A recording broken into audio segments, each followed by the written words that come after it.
இன்றைக்கி ஃப்ரெண்டை பார்க்க தான் அவங்க வீட்டுக்கு போகிறேன். அவங்களோட பேரண்ட்ஸ் வந்திருக்காங்க. ஸோ அதனால் சரி அவங்க பேரண்ட்ஸையும் போய் பார்த்துட்டு வந்துடலாம் அப்படின்ட்டு தான் மத்தியானம் கிளம்புற பிளானு. பாப்பா பண்ணுற கோபி மஞ்சூரியன் அப்படின்னா என் ஃப்ரெண்டுக்கு வந்து ரொம்ப பிடிக்கும். ஸோ வந்து நான் 2 டைம் அதை ஃப்ரை மட்டும் பண்ணி வச்சிட்டேன் அப்படின்னா மற்றதெல்லாம் வந்து என் பெரிய பொண்ணு பண்ணிடுவா.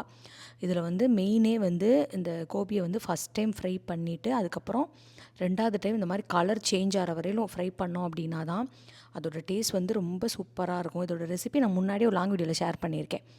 அந்த லிங்க்கையுமே இந்த வீடியோக்கு மேலே கொடுக்குறேன். உங்களுக்கு வேணும்னா நீங்கள் செக் பண்ணி பார்த்துக்கோங்க. பாப்பா பண்ணான்னு வச்சுக்கோங்களேன், இன்னும் பொறுமையாக ஃப்ரை பண்ணி சூப்பராக பண்ணுவாள். பட் அவளுக்கு வந்து இன்னைக்கு கொஞ்சம் டைம் இல்லாதனால நீங்கள் காலிஃப்ளவரை மட்டும் ஃப்ரை பண்ணி கொடுத்துருங்கம்மா, மற்றது மட்டும் நான் பண்ணிக்கிறேன் அப்படின்னா, என்ன தான் நான் ஃபுல்லாக அந்த கோபி மஞ்சூரியன் நானே பண்ணாலும் எனக்கு வந்து என் பொண்ணு பண்ணுற டேஸ்ட் வரமாட்டேங்குது. ஸோ அதனால தான் வந்து இன்றைக்கி அவளை பண்ண சொன்னேன். ரொம்ப நாளாகவே பிளானுங்க.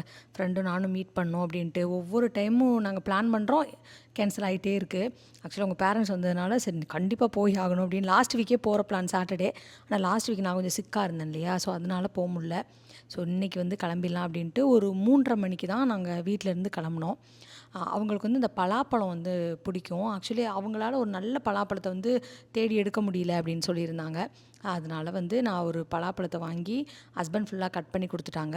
ஸோ அதனால் பலாப்பழம், அப்புறம் ஆனியன் சமோசா, கொஞ்சம் ஃப்ரூட்ஸ் அதெல்லாம் தான் வாங்கியிருந்தேன். ஆனியன் சமோசா அவங்க வீட்டு பக்கத்தில் கிடைக்காது, எங்கள் வீட்டு பக்கத்தில் தான் கிடைக்கும். ஏன்னா எங்கள் வீட்டுக்கும் அவங்க வீட்டுக்கும் வந்து ஒரு 45 நிமிஷம் ட்ரைவ் பண்ணி போகணுமா, அதனாலே அடிக்கடிலாம் மீட் பண்ண முடியறதில்ல.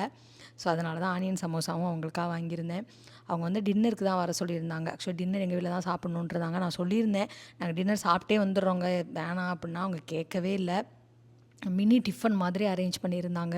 ஆக்சுவலாக அவங்க சாப்பாடு ரொம்ப டேஸ்ட்டாக இருக்கும். அவங்க வெஜிடேரியனா, ஸோ எல்லாமே வெஜ்ஜில் சூப்பராக பண்ணுவாங்க. அதுவும் இந்த தேங்காய் சட்னி, அவங்களோட தேங்காய் சட்னிலாம் எனக்கு அவ்வளோ பிடிக்கும்.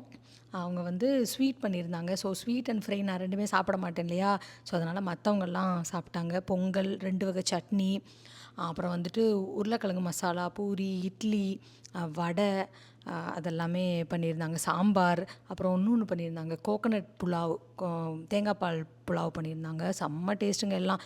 அவங்க சாப்பிட்டுட்டு அடுத்த நாளைக்கு தேவையானது எல்லாமே பேக் பண்ணி கொடுத்துட்டாங்க.